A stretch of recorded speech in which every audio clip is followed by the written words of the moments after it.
আমরা সেই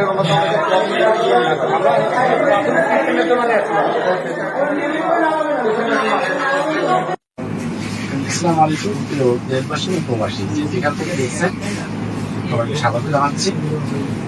সর্বপ্রথম শুকরিয়া আদায় করি আল্লাহর পরে এবং কৃতজ্ঞতা এবং শ্রদ্ধা নিবেদন করছি যে একজন মানবিক মানুষ, যে মানুষটির সহযোগিতা আসলে একজন সরকারি মানুষের সহযোগিতা পেলে কত কাজ সহজ হয়ে যায়, অনেক কঠিন কঠিন কাজ সহজ হয়ে যায়, তার আজকে কিন্তু বাস্তব প্রমাণ। যে অজ্ঞাত মায়ের পরিচয় কিন্তু আমাদের পক্ষে আসলে সহজ করা সম্ভব ছিল। যে মানুষটি আমাদের মানে এখানে আসার থেকে কিন্তু সর্বক্ষণিক সে সহযোগিতা করেছে। তো আমরা কোনো ব্লাড প্রেশার পক্ষ থেকে যাদের দোয়া থাকবে, দেশবাসীর পক্ষ থেকে দোয়া থাকবে, আপনারা সবাই দোয়া করবেন। আসলে এই ধরনের মানুষ আছে কিন্তু আপনি আমি তাই কিছু ভালো কাজ করতে পারি এবং তাদের সহযোগিতায়। তো আপনি আসলে এই যে আজকে ছবি দেখবেন, আমরা তো কিন্তু অনেক পরিশ্রম করেছি, এটা কিন্তু আমরা দেখলাম অনেক মানুষ আমরা অস্থির হয়ে যাচ্ছি। আমার ভালো লাগছে যে আমরা আমি তো দেখছি ঠিক আছে, কিন্তু পাশাপাশি অনেকেই আমাকে হেল্প করছে। আমি সর্বপ্রথম আমি যখন সংবাদটা পাই, সংবাদ পাওয়ার পরেই আমি দৌড়ে গেছি, ওখানে যা কিন্তু অনেক লোকজন ছিল, তাকে দেখছে গিয়ে দেখি সে অসুস্থ।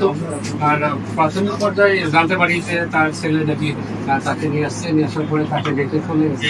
এখন আমরা এই অবস্থায় আসলে তথ্য বলছি, ওই তথ্যটা হয়তো বলছিল, কারণ এক সপ্তাহ হলো বাড়ির বাইরে, কারণ এক সপ্তাহ থেকে সে নিখোঁজ আছে।